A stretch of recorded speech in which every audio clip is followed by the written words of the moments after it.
Hello everyone, I am RK Singh, your physics mentor at MMC। तो पिछली class में मैंने वेक्टर का फर्स्ट लेक्चर लिया था, जिसमें मैंने आपको वेक्टर के बारे में बताया था कि किस प्रकार की क्वांटिटीज़ को हम लोग वेक्टर कहते हैं, यानी वेक्टर के डेफिनेशन पर बात हुई थी और कुछ पर्टिकुलर टाइप्स ऑफ वेक्टर की भी बात की थी। आज की क्लास में मैं आपको वेक्टर अलजेब्रा की बात करने वाला हूं, जिसमें सबसे पहले जो है हम लोग वेक्टर के एडिशन की बात करेंगे। कैसे हम लोग दो या दो से ज़्यादा वेक्टर क्वांटिटीज को ऐड करते हैं और सब्ट्रैक्ट करते हैं, राइट। तो चलिए स्टार्ट करते हैं आज का लेक्चर, और जिसमें हम वेक्टर के एडिशन को डिस्कस करने वाले हैं। तो वेक्टर के एडिशन में पहली बात तो आप ये समझिए कि दो या दो से ज़्यादा वेक्टर्स को अगर हम लोग ऐड करें या फिर सब्ट्रैक्ट करें, तो जो आपको नई फिजिकल क्वांटिटी मिलेगी that is also must be A vector quantity. Clear? दो या दो से ज़्यादा वेक्टर्स अगर ऐड या सब्ट्रैक्ट होंगे तो नई क्वांटिटी जो मिलेगी that is also A vector quantity. अब कैसे इनको हम लोग ऐड करेंगे और सब्ट्रैक्ट करेंगे, उनके अपने कुछ पर्टिकुलर रूल्स हैं, मेथड हैं। तो उन्हीं रूल्स की हम लोग बात करने वाले हैं, जिसमें सबसे इंपॉर्टेंट रूल जो हम लोग डिस्कस करते हैं that is called polygon rule of the vector addition. कौन सा रूल? Polygon rule. तो पॉलीजन रूल क्या कहता है उसको पहले हम लोग सुनेंगे और फिर उस पर जो है एप्लीकेशंस भी करते हैं। तो पॉलीजन रूल,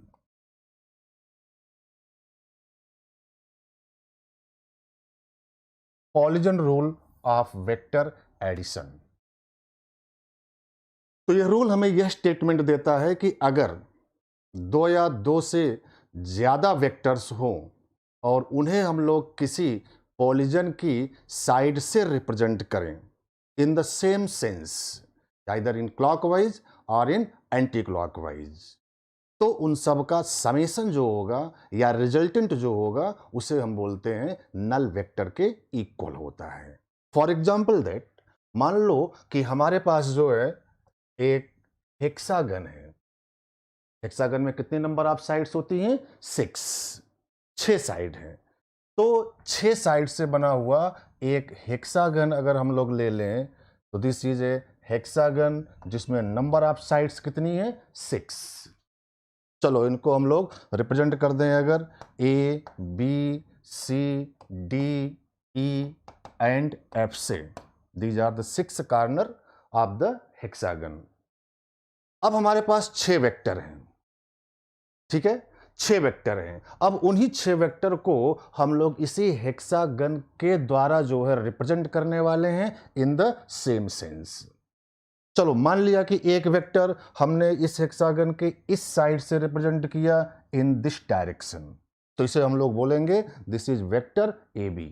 इसे क्या बोलोगे आप? वेक्टर ए बी, बिकॉज इसका इनिशियल पॉइंट ए हो गया और फाइनल पॉइंट बी हो गया, एंड डायरेक्शन जो है वो ए टू बी है। मैग्नीट्यूड जो होगा इस वेक्टर ए बी का वो इस लेंथ ए बी के इक्वल होगा। मतलब हमने वेक्टर ए बी को हेक्सागन के इस साइड से रिप्रेजेंट किया, magnitude length of A B and direction from A to B, right. ऐसे ही एक दूसरा वेक्टर है हमारे पास जिसे हमने साइड बी सी से रिप्रेजेंट किया in the direction B to C. इसे हम बोलेंगे vector B C, direction B से सी, और magnitude of vector B C is length of side B C. Similarly एक तीसरा वेक्टर हम लोग साइड सी डी से रिप्रेजेंट कर रहे हैं from C to D. Direction C से डी हो गया and its length is the magnitude of that vector is written as vector C D. Initial point सी और फाइनल पॉइंट डी। ध्यान रहे कि जो वेक्टर्स हम लोग रिप्रेजेंट कर रहे हैं सेम सेंस में रिप्रेजेंट कर रहे हैं। तो चौथा वेक्टर इस साइड से, पांचवा वेक्टर इस साइड से एंड सिक्स्थ वेक्टर इस साइड से। ये हमारे पास 6 वेक्टर थे। This vector is called vector D E, this vector is called vector E F and this vector is called vector F A. तो देखिए भाई अपने पास कुल 6 वेक्टर थे। और उन 6 वेक्टर को हमने इस हेक्सागन की इन साइड्स से रिप्रेजेंट किया इन द सेम सेंस। कौन सा सेंस है ये? Anti clockwise. Anti clockwise sense में हमने इन सबको रिप्रेजेंट कर दिया है। तो हमारा जो पॉलीजन रूल है, जिस रूल की बात हम करने वाले हैं, वो पॉलीजन रूल हमारा ये बोलेगा कि अगर इस प्रकार से वेक्टर्स हमारे जो हैं किसी भी जो है पॉलीजन की साइड से रिप्रेजेंटेड हो in the same sense, then their resultant मतलब their summation must be equal to null vector. उन सब का जो रिजल्टेंट होगा वो नल वेक्टर के इक्वल होगा, जीरो वेक्टर के इक्वल होगा। यानी कि according to the polygon rule इन सारे वेक्टर्स का जो समेशन होगा वो एक जीरो वेक्टर होना चाहिए। This is called polygon rule. तो पॉलीजन रूल के according we can write vector A B plus vector B C plus vector C D plus vector D E and plus vector EF and plus vector FA, this must be equal to null vector। ध्यान रहे, नल vector के equal करना है, zero vector के equal करना है। Zero के equal नहीं करना है, जीरो वेक्टर के इक्वल करना है, because we know that sum of two or more than two vector must be a new vector. तो ये जीरो के इक्वल नहीं करना है, this is equal to zero vector. तो this is called polygon rule. Simple सा rule है। इस रूल के अकॉर्डिंग हम लोग दो से ज्यादा वेक्टर्स को ऐड कर सकते हैं। क्लियर? अब जो है इसी रूल से हम लोग जो है ट्रायंगल रूल को भी डिफाइन करते हैं। एक रूल बहुत ही इंपॉर्टेंट रूल है जो बुक्स वगैरह में भी मेंशन्ड है, that is called triangle rule of the addition of vector. तो एक्चुअली में ट्रायंगल रूल कोई नया रूल नहीं होता है, इसी पॉलीजन रूल का ही जो है वो एक स्पेशल केस होता है। ट्रायंगल से आप लोग परिचित हैं, तीन साइड से बना क्लोज्ड फिगर, ठीक है। ट्रायंगल इज आल्सो ए पॉलीजन, जिसमें कितने नंबर ऑफ साइड्स होती हैं? 3। अब अगर हम लोग 3 वेक्टर लें और ट्रायंगल के तीनों साइड से रिप्रेजेंट करें इन द सेम सेंस, ठीक है, 3 वेक्टर हो अपने पास और ट्रायंगल हो, तो आप उन तीनों वेक्टर को ट्रायंगल के तीनों साइड से रिप्रेजेंट करो इन द सेम सेंस। तो according to the polygon rule उन तीनों का समेशन क्या आना चाहिए? नल वेक्टर आना चाहिए। तो चलिए देखते हैं, अप्लाई करते हैं ट्रायंगल के लिए। तो ट्रायंगल के लिए चलो भाई, मान लो कि हमारे पास 3 वेक्टर हैं, नाम ले लिया हमने vector A B and C, ठीक है। Vector A, vector B, vector C, 3 vector हमारे पास हैं। अब इन 3 वेक्टर्स को हम लोग ट्रायंगल की 3 साइड से रिप्रेजेंट करने वाले हैं इन the same sense, in the same sense, ठीक। तो एक वेक्टर चलो हमने इस साइड से रिप्रेजेंट कर दिया वेक्टर ए को। वेक्टर ए का मैग्नीट्यूड इस लेंथ के बराबर लिया जाएगा और डायरेक्शन जो होगी from this point two the this point. दूसरा वेक्टर जो है बी, उसे चलो हम लोग इस साइड से रिप्रेजेंट कर दें, राइट। और तीसरा वेक्टर जो है सी, वो इस साइड से रिप्रेजेंट कर दिए, दिस इज वेक्टर सी। आप देख सकते हो कि ये तीनों वेक्टर जो है इस ट्रायंगल के तीनों साइड से रिप्रेजेंटेड हैं इन द सेम सेंस। ध्यान रहे, सेम सेंस में रिप्रेजेंट होना कंपलसरी है, तभी इनका समेशन रिजल्टेंट नल वेक्टर होता है। Is it clear? ओके, अब अप्लाई कर दो भाई इसमें पॉलीजन रूल। बात भले ही हम लोग ट्रायंगल की कर रहे हैं, लेकिन हम लोग यहां अप्लाई क्या करने वाले हैं? Polygon rule, because triangle is also a special case of the polygon. तो अप्लाई करो पॉलीजन रूल। तो क्या इन तीनों का समेशन जो होगा वो नल वेक्टर होना चाहिए? हाँ भाई, बिल्कुल होना चाहिए। तो चलो हम लोग इन तीनों को ऐड करते हैं, A plus vector B plus vector C, this must be equal to null vector. ये तो हुआ ट्रायंगल पॉलीजन रूल, जिसमें तीनों सेम सेंस के वेक्टर का समेशन क्या हो गया? Null vector. अब थोड़ा सा इसमें मैथमेटिकली हम लोग बातों को आगे बढ़ाना चाहते हैं। कैसे? अगर मैं इस वेक्टर सी को उस साइड में ले जाऊं तो देखो क्या बनेगा, vector A plus vector B, this is equal to vector C अगर उस साइड में जाएगा तो सिंपल अलजेब्रा हम लोग जानते हैं, साइन नेगेटिव में आ जाएगा, तो null vector minus vector C हो जाएगा, ठीक। और पिछली क्लास में मैंने आपको ये बताया था कि नल वेक्टर की एक खास प्रॉपर्टी होती है कि नल वेक्टर में कोई भी चीज ऐड करो, सब्ट्रैक्ट करो, कोई भी फर्क नहीं पड़ता है। यानी कि null vector minus vector C is equal to minus C. क्या हो गया ये? Minus C. क्लियर? एक बात और मैंने आपको पिछली क्लास में बताया था, उसमें यह बताया था कि किसी भी वेक्टर में अगर माइनस साइन हम लोग मल्टीप्लाई करते हैं तो उस वेक्टर की डायरेक्शन जो है रिवर्स हो जाएगी, but magnitude remains same. Right? तो ध्यान से देखो, ये माइनस साइन आपको वेक्टर सी में लगा हुआ दिख रहा है, तो ये माइनस सी वेक्टर हो गया। माइनस सी वेक्टर होने का मतलब वेक्टर सी की डायरेक्शन क्या हो जाएगी? रिवर्स हो जाएगी। तो चलो मान लिया कि ये माइनस सी एक नया वेक्टर है, that is vector R. Rotation हमने ले लिया, माइनस सी को किसके इक्वल मान लिया? वेक्टर आर के इक्वल।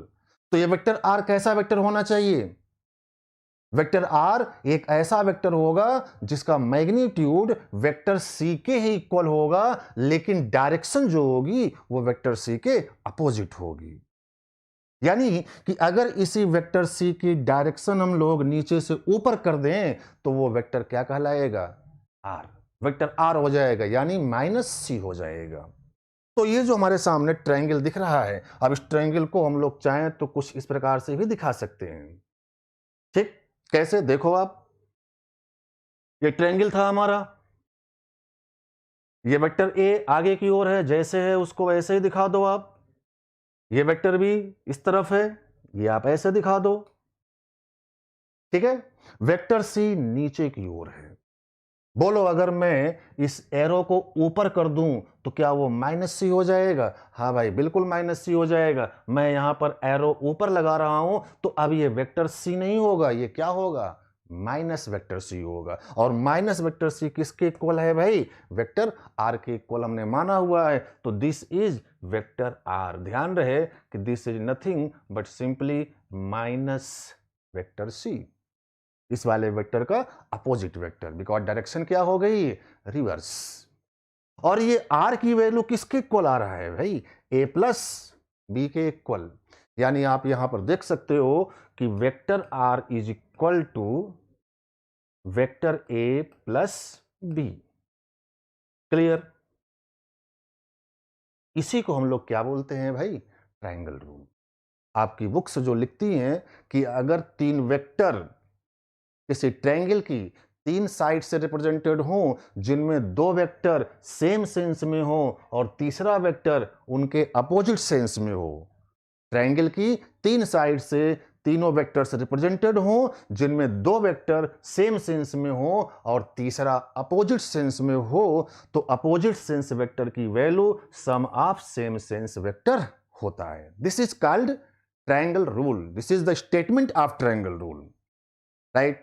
आपसे अगर ट्रायंगल रूल का स्टेटमेंट पूछे लिखने के लिए तो आपको यही स्टेटमेंट लिखना पड़ेगा कि if we represent three vector with help of the side of a triangle in which sense of two vector is same and third vector is in opposite sense, then opposite sense vector must be equal to sum of same sense vector, जो कि आपके सामने ये दिख रहा है, is called triangle rule. This is the statement of triangle rule.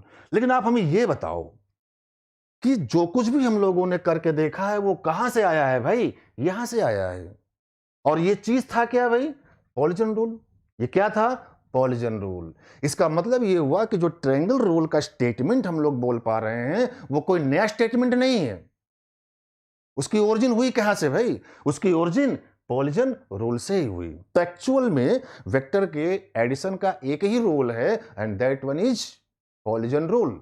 उसी का एक स्पेशल केस हम लोग बोल पा रहे हैं, वो ट्रायंगल रूल हो गया है। क्लियर? तो ट्रायंगल रूल आपने समझ लिया, पॉलीजन रूल आपने समझ लिया। अब हम लोग जो है इन पर बेस्ड कुछ प्रॉब्लम्स की बात करते हैं। उसके बाद जो अपना सबसे इंपॉर्टेंट रूल है एडिशन का, that is called parallelogram rule, उसकी बात करने वाले हैं। क्लियर?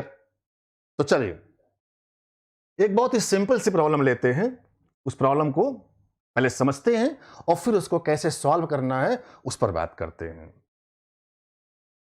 क्वेश्चन में आपको यह दिया गया है प्रॉब्लम में यहां पर मेंशन कर रहा हूं, उसे देखिए। ठीक, टू वेक्टर, क्वेश्चन है two vector A and B, right, represented with help of two side of regular hexagon। ध्यान रहे ये कौन सा हेक्सागन है भाई, रेगुलर हेक्सागन। ठीक, as shown in the figure, as shown in figure. ये आपका प्रॉब्लम है, फिगर मैं आपको दे रहा हूं, तो फिगर प्रॉब्लम का ही एक पार्ट है, वो आपको गिवन है। तो फिगर आपके सामने ये है, एक रेगुलर हेक्सागन है, इसकी दो साइड से दो वेक्टर ए और बी गिवन है, वो रिप्रेजेंटेड हैं। This two vector A and B is this, ये गिवन है। Then find out other vector,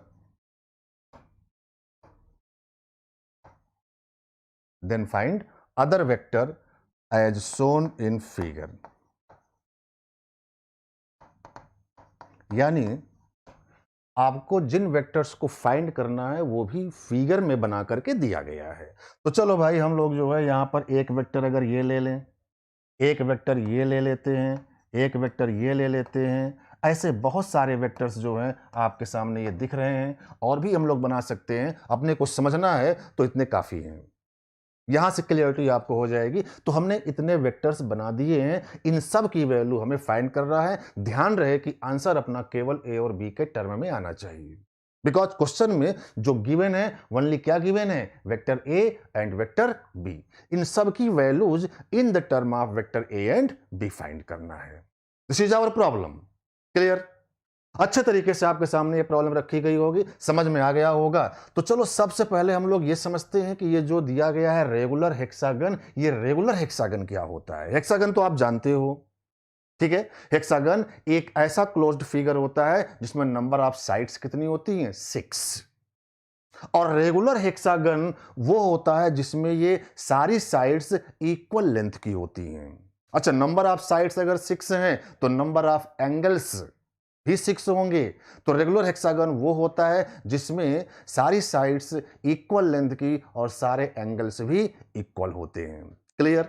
तो चलो सॉल्व करते हैं इसको, और अपने पॉलीजन रूल और ट्रायंगल रूल वगैरह जो भी हमने पढ़ा है उसी का इस्तेमाल करते हुए डिस्कस करेंगे।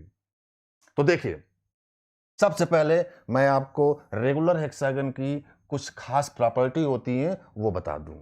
कई सारे प्रॉब्लम्स में ये रेगुलर हेक्सागन आपके सामने अब आने वाला है। तो रेगुलर हेक्सागन जैसा कि मैंने आपको बताया कि सारी साइड लेंथ बराबर होंगी। चलो भाई, ये हमने एक हेक्सागन बनाया, सबकी लेंथ सेम है, ठीक। सारे एंगल्स भी सेम होते हैं, ये एंगल, ये एंगल, ये एंगल और ये एंगल, ये सारे एंगल भी सेम होते हैं। तो ऐसे हेक्सागन को हम लोग बोलेंगे रेगुलर हेक्सागन। क्लियर? मान लो अगर ये लेंथ ए है तो ये लेंथ भी ए के बराबर होगी। अभी मैं वेक्टर की बात कर ही नहीं रहा हूं, अभी मैं रेगुलर हेक्सागन के बारे में आपको बता रहा हूं कि ये है क्या। सारी लेंथ सेम हो गया, सारे एंगल्स भी सेम हो गए, ये एंगल भी सब सेम होंगे। This is the regular hexagon. मान लो ये सब एंगल थीटा के इक्वल, साइड लेंथ ए के इक्वल।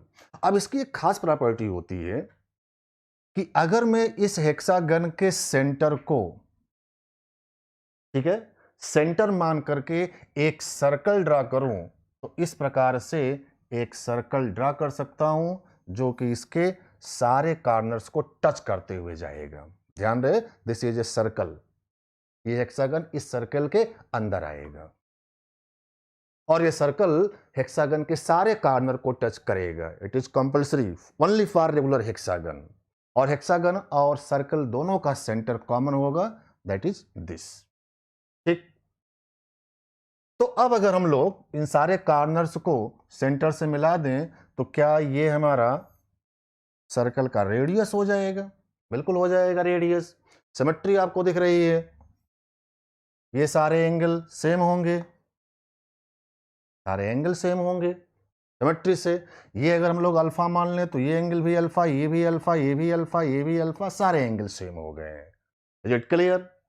अब इन सारे एंगल का जो समेशन होगा वो आप अच्छे तरीके से जानते हो, 360 डिग्री। कुल कितने एंगल बन रहे हैं भाई? 6। कितने अल्फा हो गए? 6 alpha. 6 alpha is equal to 360 degree. तो बोलो अल्फा की वैल्यू कितनी आ गई? 60 डिग्री। यानी कि ये सारे एंगल 60 डिग्री के होंगे। क्लियर? अब देखो, आप ये सब रेडियस हैं, सर्कल के रेडियस हैं। ये रेडियस आर मान लो, ये भी आर, ये भी आर, ये सब रेडियस आर मान लिया, सर्कल की रेडियस हो गई है। अब आप कोई भी एक ट्रायंगल देखो, ऐसे जितने भी ट्रायंगल से सब सिमिलर हैं, आप किसी भी एक ट्रायंगल को देख सकते हो। इस ट्रायंगल को हम लोग देखें तो ये रेडियस आर, ये रेडियस आर, मतलब कि ट्रायंगल की दो साइड लेंथ सेम। और ट्रायंगल की दो साइड लेंथ सेम भाई, तो उसके दो एंगल भी क्या होने चाहिए? सेम। क्लास 8th में ही आपको ये पढ़ाया जाता है ट्रायंगल, जिसमें ये सब चीजें आपको बताई जाती हैं कि ट्रायंगल की दो साइड अगर सेम तो उसके दो एंगल सेम, ट्रायंगल की तीनों साइड सेम तो उसके तीनों एंगल भी सेम। तो यहां पर तो अपने को दिख रहा है कि हमारे इस ट्रायंगल की ये दोनों साइड सेम, हर ट्रायंगल की दो साइड क्या हो रही हैं? सेम। तो उसके दो एंगल सेम, यानी ये एंगल और ये एंगल सेम। ठीक है, चलो अगर हम लोग मान लें कि ये एंगल बीटा है, तो क्या ये भी बीटा हो गया? बिल्कुल बीटा हो जाएगा। और ये अल्फा की वैल्यू कितनी आ चुकी है भाई? 60 डिग्री। ध्यान रहे, अल्फा की वैल्यू हम लोग निकाल चुके हैं, कितना? 60 डिग्री। अब अगर इन तीनों एंगल का समेशन हम लोग देखें तो that is equal to 180 degree. Right? Beta plus beta, 2 beta plus 60, 2 beta plus 60, this is equal to 180 degree. Solve it and find the value of beta. This is also comes out 60। यानी आपने ये देखा कि ये तीनों angle क्या हो गए भाई? 60 डिग्री के। मतलब ये ट्रायंगल कैसा बन गया? इक्विलैटरल। इक्विलैटरल का मतलब तीनों साइड सेम। अब ये साइड तो मालूम है, this is the side length of hexagon, यानी कि आर की वैल्यू आपको मिल गई, दिस इज इक्वल टू ए। क्या मिला भाई? ए। तो जो मेन प्रॉपर्टी है वो मैंने आपको यहां डिस्क्राइब की। आपको जो याद रखना है हेक्सागन के लिए, वो यही याद रखना है कि हेक्सागन में सारी साइड लेंथ जो है सेम होती हैं। और यहां पर फिगर में देखिए फिर से, अगर ये रेगुलर हेक्सागन होगा तो ये साइड लेंथ, ये साइड लेंथ, ये साइड लेंथ, ये साइड लेंथ सब क्या होनी है भाई? सेम होनी है। और अभी अभी हमने आपको बताया कि ये लेंथ भी क्या होगी? उसी साइड लेंथ के इक्वल। यहां से यहां तक मिला दो तो ये लेंथ भी क्या होगी? उसी साइड लेंथ के इक्वल। मतलब ये पूरी लेंथ क्या हो गई? ट्वाइस ए के इक्वल। कितना हो गया? ट्वाइस ए, साइड लेंथ का डबल। राइट? ऐसे ये लेंथ कितना हो जाएगा? पूरा ट्वाइस ए। ये लेंथ भी कितना हो जाएगा? पूरा twice A. This is the property of hexagon. Clear? अब उस प्रॉब्लम की बात करते हैं जो अपने को दिया गया है। तो देखिए एक बार फिर से मैं आपको उस प्रॉब्लम पर लेकर के चल रहा हूं। क्वेश्चन में आपको दिया गया था कि एक रेगुलर हेक्सागन की दो कॉन्जिक्यूटिव साइड से ये हमारे दो वेक्टर रिप्रेजेंटेड हैं, रेगुलर हेक्सागन बनाते हैं। चलो भाई, ये हमारा रेगुलर हेक्सागन है। राइट? एक वेक्टर हमें दिया गया था ये ए, और एक वेक्टर दिया गया था ये बी, और इन वेक्टर्स के बारे में बताना है। ऐसे कई सारे वेक्टर्स हम लोगों ने ड्रा किए थे, तो इनकी वैल्यू हमें लिखनी है। आंसर ए और बी के टर्म में बताना है। This is given vector A and B. समझ रहे होंगे आप? ठीक है, बहुत ही सिंपल है, सब बता सकते हो आप। अब ध्यान से देखो, अगर तो ये वाला वेक्टर ट्रायंगल रूल से निकल गया। कैसे? यार ये एक ट्रायंगल बना रहा है कि नहीं? बना रहा है। अभी अभी हमने आपको बताया था कि ट्रायंगल में अगर 3 वेक्टर्स रिप्रेजेंटेड हों जिनमें 2 सेम सेंस में हो और एक अपोजिट सेंस में हो तो पक्का अपोजिट सेंस वाला सम ऑफ द सेम सेंस होना चाहिए। तो देखो आप, ये ट्रायंगल है, इस ट्रायंगल में ये और ये सेम सेंस में है, ये सेम सेंस में है दोनों ए और बी, बट ये वाला वेक्टर अपोजिट सेंस में, ये एंटी क्लॉकवाइज सेंस में है और ये क्लॉकवाइज सेंस में है। तो यानी ये वेक्टर अपोजिट सेंस का है और ये दोनों सेम सेंस के हैं, तो निश्चित तौर पर इसकी वैल्यू क्या होनी चाहिए, sum of this two vector. तो ये लो भाई, ये आंसर तो आ गया, this is vector A plus of vector B. Is it clear? एक आंसर अपने को मिल गया। ध्यान दे, दिया केवल ये और ये है, इसकी हेल्प से हमने इस वाले वेक्टर की वैल्यू फाइंड कर ली, राइट। और भी वेक्टर्स हैं, उनको भी हम लोग देख सकते हैं। जैसे इसको और इसको देखो आप, वेक्टर ए आगे की तरफ, और ये वाला जो वेक्टर है बोलो वो किधर की तरफ है, पीछे की तरफ है। ध्यान से देखो, ये वाले वेक्टर का मैग्नीट्यूड और इस वाले वेक्टर का मैग्नीट्यूड सेम होगा, because this is the side length, also this is the side length of hexagon. और रेगुलर हेक्सागन में साइड लेंथ सेम होती है, तो जितनी लेंथ का ये वेक्टर है उतनी ही लेंथ का ये वेक्टर होगा, यानी इसका और इसका मैग्नीट्यूड क्या है, सेम है।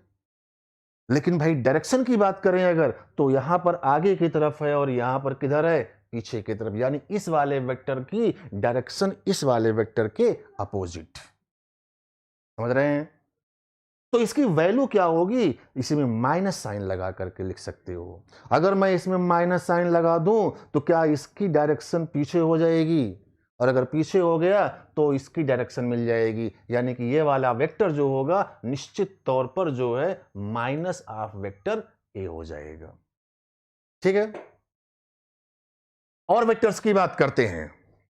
इस वाले को देखो आप, ध्यान से देखो आप, ये वाले वेक्टर का जो लेंथ है, ठीक है, मैग्नीट्यूड है, क्या इस वाले वेक्टर के लेंथ का डबल हो रहा है? अभी हमने रेगुलर हेक्सागन की प्रॉपर्टी आपको बताई थी, उस प्रॉपर्टी में हम लोगों ने जो है ये देखा था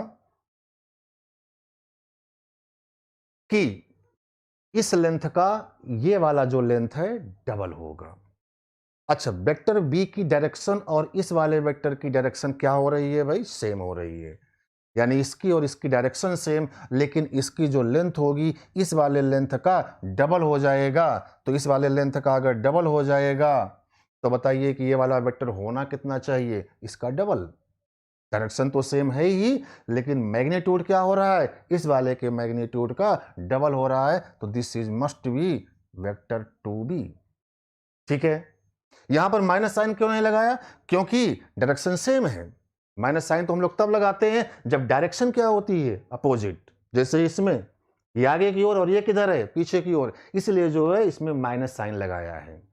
क्योंकि मैग्नीट्यूड सेम है इसलिए हम लोग यहां पर 1 से ही मल्टीप्लाई करेंगे, लेकिन यहां पर इस वेक्टर का जो मैग्नीट्यूड है वो इस वाले वेक्टर का डबल होना चाहिए, क्योंकि ये लेंथ जो है इस साइड लेंथ का डबल होता है रेगुलर हेक्सागन में।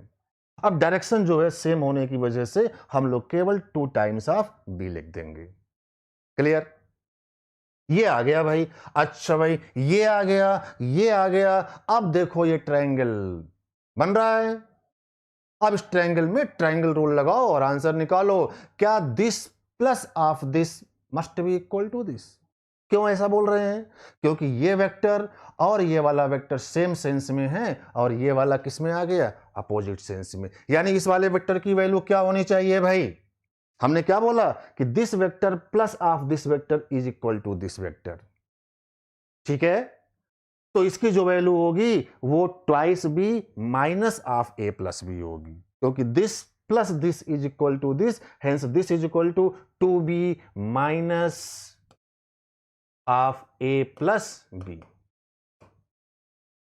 ठीक है, ट्वाइस बी में इसको सब्ट्रैक्ट कर दोगे तो इस वाले वेक्टर की वैल्यू आ जाएगी, and this is equal to 2b में से ये सब्ट्रैक्ट करोगे तो ये आ जाएगा b minus of A. This is vector b minus A. तो ये लो भाई, ये वाला वेक्टर भी फाइंड हो गया है।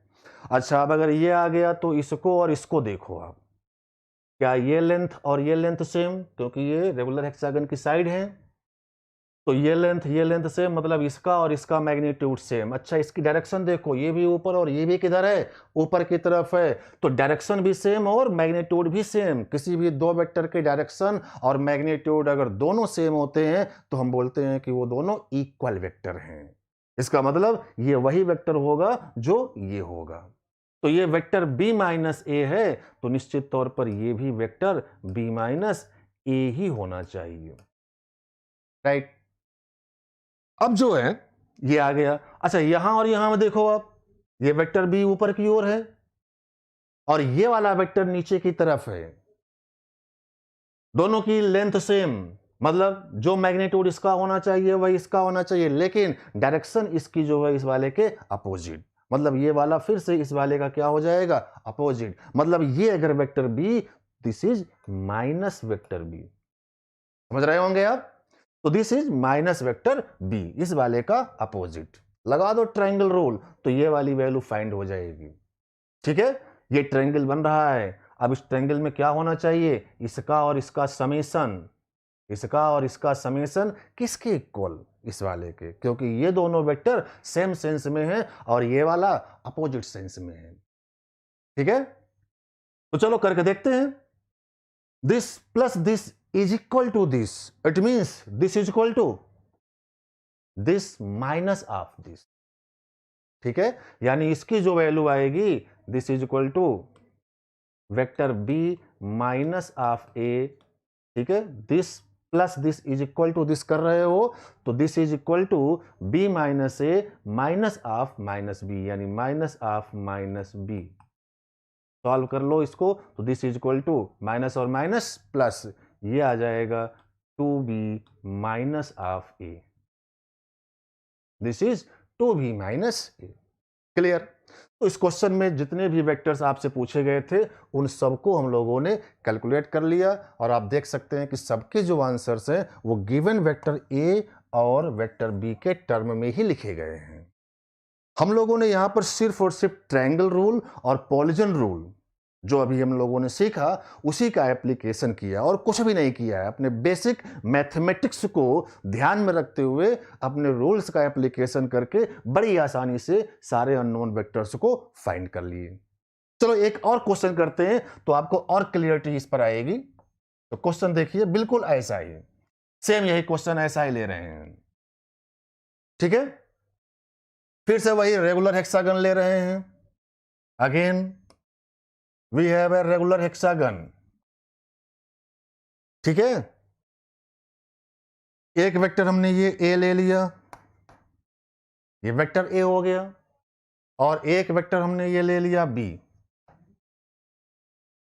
ठीक, ध्यान रहे आपकी बार, हमने जो दो वेक्टर लिए हैं these are not the consecutive side, ये इस हेक्सागन के कॉन्जिकेटिव साइड से रिप्रेजेंटेड नहीं है। एक वेक्टर हमने यहां रखा और एक वेक्टर यहां रखा, this is the vector A and this is the vector B. बाकी वेक्टर्स जो है वो आपसे पूछ रहा है इस वाले वेक्टर की वैल्यू वो क्या होगी, पूछेगा ये वाला वेक्टर क्या होगा। ऐसे जो है तमाम वेक्टर्स जो हैं वो बना करके आपसे उनकी वैल्यूज पूछ सकता है। कुछ वेल नोन वेक्टर्स हमने ड्रॉ कर दिए, तो पूछेगा find out the values of these vectors shown in the figure. ध्यान रहे कि this hexagon is a regular hexagon. तो चलो भाई इसको भी हम लोग डिस्कस करते हैं। ठीक है, सबसे पहले तो जो सिंपल हैं उनको आप बड़ी आसानी से लिख सकते हो, तो उनको लिख लो। कैसे? ये वेक्टर और इस वेक्टर को ध्यान से देखो, अभी लिखाया था पिछले क्वेश्चन में, ये आगे की ओर और ये पीछे की ओर, दोनों की लेंथ सेम, मतलब कि ये वाला जो वेक्टर होगा इस वाले का क्या होगा, अपोजिट। ठीक है, ये आगे की तरफ डायरेक्शन में है और ये पीछे की तरफ डायरेक्शन में है, और लेंथ दोनों की सेम है, मतलब this is the opposite of this vector. अब ये अगर वेक्टर ए है तो क्या ये माइनस वेक्टर ए बन गया? बन गया, तो आसानी से आ गया। अच्छा, इसको और इसको देख लो आप, ये वाला वेक्टर और ये वाला वेक्टर ध्यान से देखो, ये भी ऊपर की ओर और ये भी क्या है, ऊपर की तरफ, लेंथ दोनों की सेम, इसका मतलब ये और ये कैसे हो गए, इक्वल वेक्टर हो गए हैं। यानी ये वेक्टर बी होगा तो ये वाला भी वेक्टर बी हो गया है। Is it clear? यहां तक तो आसान था, हम लोगों ने देख लिया। बाकी देखते हैं, बाकी की वैल्यूज कैसे निकलेंगी उसको हम लोग थोड़ा सा समझते हैं। कैसे समझते हैं वो देखिएगा।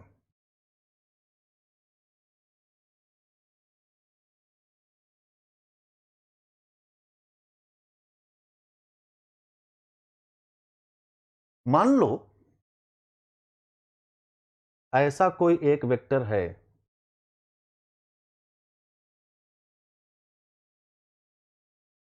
ये एक वेक्टर हम लोगों ने ले लिया, सपोज दैट दिया नहीं गया है, ये हम लोगों ने अपनी तरफ से कंसीडर कर लिया कि ऐसा कोई एक वेक्टर है, राइट।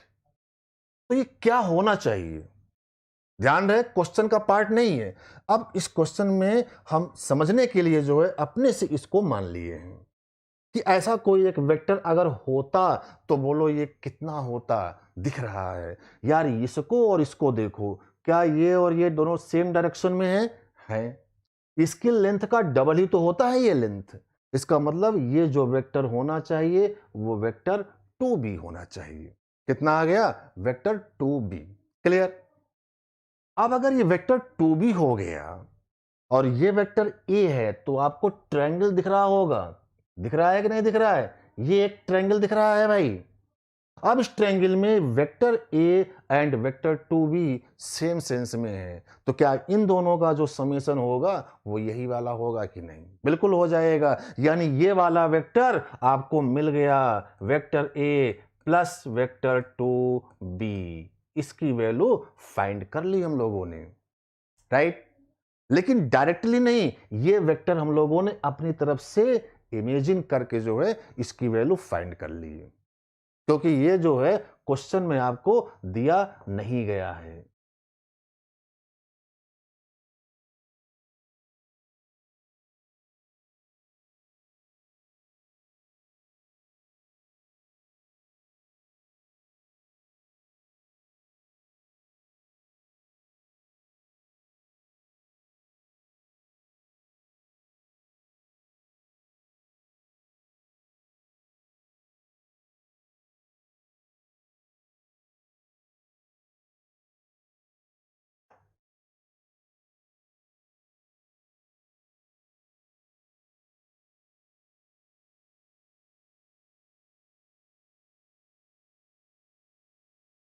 ठीक है, तो चलिए ये वेक्टर हम लोगों ने लिख लिया, vector a plus vector 2b, ये आ गया है।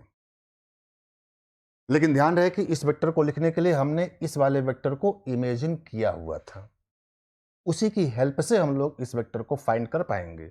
बस इतना ही, इस प्रॉब्लम में आपको इतना ही सोचना था। अब बाकी सारे वेक्टर्स आप बड़ी आसानी से लिख सकते हो। चलो बताओ भाई कि ये और ये सेम सेंस में और ये किस में, अपोजिट सेंस में आ गया है। ट्रायंगल रूल अप्लाई कर दो इसमें, ये वेक्टर प्लस ये वेक्टर किसके इक्वल आएगा, वेक्टर बी के इक्वल आ जाएगा। क्लियर। तो this plus this is equal to vector B, तो इसकी वैल्यू कितनी होगी, बी माइनस ऑफ दिस, यानी this is equal to vector B minus of vector A plus 2b। Clear. Solve कर लो इसको, तो this is equal to vector B में से -2b निकालोगे तो कितना आ जाएगा, -b, माइनस अंदर जाएगा तो दिस इज माइनस को कॉमन ले लेना, minus of vector A plus, ठीक, ये वाला वेक्टर ये आ गया minus of A plus B. अच्छा, इसको और इसको आप देखोगे तो ये फाइंड कर सकते हो, वो minus of A plus B नीचे की ओर है और ये ऊपर की ओर है, लेंथ दोनों की क्या हो रही है, same, length same direction opposite, तो उसी में माइनस साइन मल्टीप्लाई कर दोगे तो ये आ जाएगा, this is vector A plus, right. अब ये आ गया, ये दिया गया है तो ट्रायंगल रूल इसमें फिर से लग गया, इसकी वैल्यू फाइंड हो जाएगी। क्या ये दोनों सेम सेंस में है, समेशन कर लो इन दोनों का समेशन इसके इक्वल, तो ऐड करने पर ये value twice A plus of B बनेगी। समझ रहे हैं आप। अब इसमें भी ट्रायंगल रूल लगा दो आप, ठीक है, तो ये वाला वेक्टर जो पूछा गया है वो फाइंड हो जाएगा। ट्रायंगल रूल अप्लाई करो, ये और ये सेम सेंस में है तो ये अपोजिट सेंस में है, तो अपोजिट सेंस की वैल्यू इन दोनों के सम के इक्वल, ऐड कर लो दोनों को, this plus this is equal to this, तो this is equal to twice A plus B twice A plus of twice B. सारी वैल्यूज फाइंड हो गई। क्लियर है। तो इस तरह की प्रॉब्लम्स जो भी आपके सामने आएंगी उसमें आप पॉलीजन और ट्रायंगल रूल को ध्यान में रखते हुए और अपनी ज्योमेट्री की कुछ बेसिक ज्योमेट्री को जो है ध्यान में रखते हुए डिस्कस करना है। जरूरी नहीं है कि हेक्सागन पर ही प्रॉब्लम पूछे, पेंटागन दे सकता है, ठीक है, कोई भी क्वाड्रिलेटरल दे सकता है। ऐसे जो है किसी भी ज्योमेट्री को दे करके वो आपसे प्रॉब्लम डिस्कस करा सकता है। क्लियर? तो चलिए नेक्स्ट क्लास में हम लोग जो है इसी को आगे कंटिन्यू करेंगे, जिसमें मैं आपको इस टॉपिक का सबसे इंपॉर्टेंट जो लॉ है, जहां पर से आपके सामने न्यूमेरिकल मैक्सिमम बनते हैं कॉम्पिटिटिव लेवल के, उसकी बात करेंगे, and that is parallelogram rule of vector addition. Okay, thank you very much.